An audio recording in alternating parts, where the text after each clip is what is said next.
Kayong pinadala dito ni Pato? Ha? Seryoso kayo dyan. Alam mo, kayong presidente na hindi taga Maynila, ha? Hindi ako sanay ng mga paikot-ikot, probinsyano ako.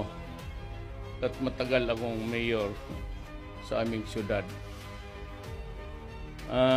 Kilala ko kayo. Laking pulis ako. Ayaw ko na lang magyabang kung bakit. Laking pulis ako. Tatay ko noon gobernador. Ako na mayor, tagal. Alam ko kayo diretso-diretso. Alam mo, kayo pumasok, sa isip siguro ninyo, paging pulis,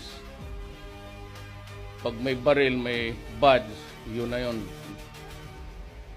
At naghahanap ng hanap buhay, dagdag sa sahod ninyo.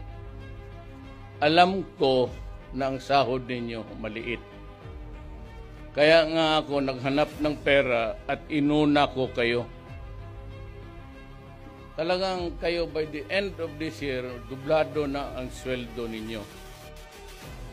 Kaya naman, meron talagang mga kagaya ninyong mga ulol na ugok. Putang ina, hindi kayo na gusto niyo mas habang pulis kayo, mas marami. Yan ang problema ninyo. Yung iba nagbababae, may asawa. Yung iba naman mag-ambisyon, gusto ng kotse, gusto ng magandang buhay. Di ba't kayo pumili na pagkapulis? Alam naman niyo talagang mahirap. Mahirap talaga ang pulis. Entry fee ninyo lang. Kaso, nag-aambisyon kayo ng mas malaking kita. Kunin nyo dyan sa mga vendor, sa mga driver, kung anong kaputahan ng magkapera lang. Minsan hold up, minsan mga inosenteng tao, sinisita ninyo kung ano-anong kalukuhan na sinasabi ninyo. Yung makita ninyo yung mga nakaparking dyan, babae at lalaki, naghalikan lang, huli ka agad. Anong pakialam ninyo?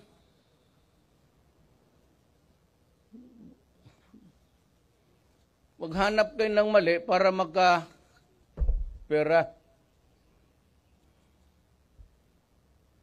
Gusto ko yung ihulog dyan putang inang Pasig na yan.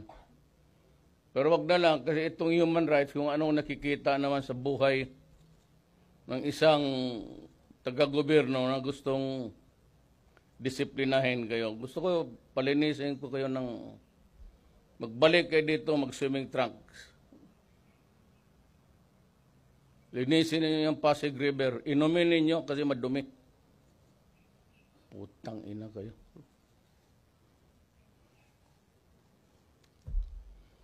Yang bata pa naman kayo lahat. Kailangan ko ng pulis sa South. Kulang ang pulis sa Basilan kasi mayat maya pinagpaputok-putok yung mga istasyon doon, ubos. Kayo, lahat, ngayon nandito. Kasali kayo sa task force sa South. Padala ko kayo sa Basilan. Tumira kayo doon ng mga 2 taon. Kung lumusot kayo buhay, balik kayo dito. Kung doon kayo mamatay, sabihin ko sa pulis, wag na magasto na para dalhin pa kayo dito, doon na kayo ilibing. Wala naman kayong mga... Doon niyo pakita yung kalokohan ninyo. Hindi ako mag-retraining. Anong i-retraining ko sa inyo? Putang ina, tapos na nag-training ninyo araw-araw. Ano retraining ko? Yung utak ninyo. Hindi ko madala yung ganun eh. Galit kayo sa akin, hintayin ninyo kung matapos na pagka-presidente ko. Magbarilan tayo. Kala siguro ninyo na let's check kayo, papatulang ko talaga kayo. Prepare to move out. I'll give you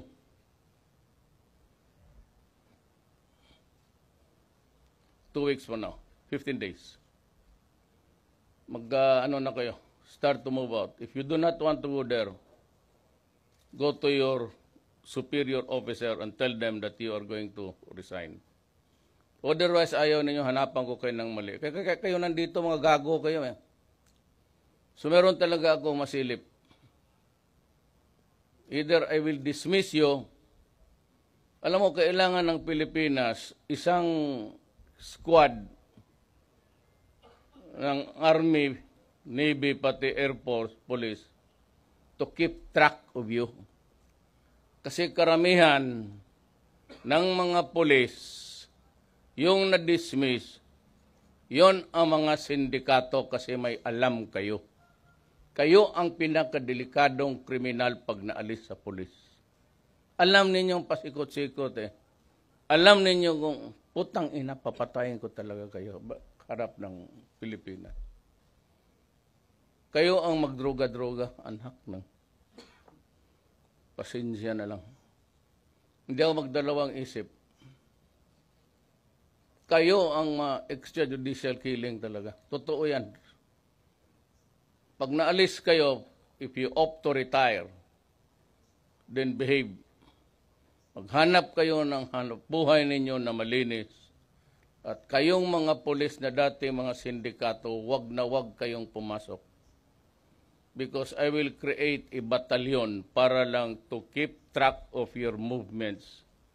Because it has been the sad experience of this country that the most vicious criminals are karamihan ex-police or sometimes ex-military man. Kaya kita mo sa Mindanao yung mga kuratong baliling ng mga dating military. Kayo yan eh. Masanay kayo sa mga kriminal. At nasaya kayong pumatay. Kaya tuloy napapasama sa anti-illegal campaign kayo, binibigyan kayo ng pera, tama yan. Ang mali, ang mga ulol, at saka walang utak. Alam ninyo, ang pulis bibigyan mo ng pera. Yan sila. Kasi pag walang trafficking, walang buy and sell, walang trafficking, walang mangyari. We're trying to get rid of the supply. Kaya pumuntayan sila, may pera magkunwari bibili. Nangyari itong mga gagon to, hindi binigay yung pera, pinatay yung mga puser, kinuha yung shabu, ipinagbilit, tapos pati yung pera, binulsa. So do not be surprised about these allegations they are being paid. So how are you supposed to enter into a trafficking event kung walang nagbibili, wala rin nagpabili, so walang trafficking? Eh di possession lang, billable. Kaya ganon yan. Diyan nagkakandalo ko. Hindi ko alam ilang nangyaring ganon. So do not be surprised if they are there to buy. Eh sabihin na binigyan sila ng incentive. Mayroon ring incentive. Mayroon ring operational funds. No much I gave them? 150 million. Para na magbili ng mga... yung iba, yun ang nangyari. Sabi nila binibigyan sila ng 5 mil, 10 mil. Putang ina, bakit ko kayo bigyan ng pera? Trabaho ninyang pumatay. Let's check. Bigay ako ng pera. Ulol. Kaya nga kayo binigyan ng baril. Kaya pagka lumaban, di barilin mo. Daan ako ng Pasig River. Wala akong nakitang water lily.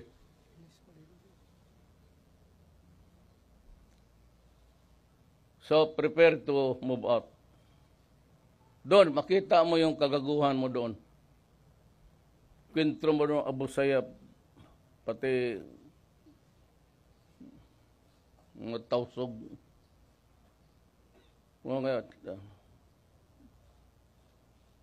Doon kayo.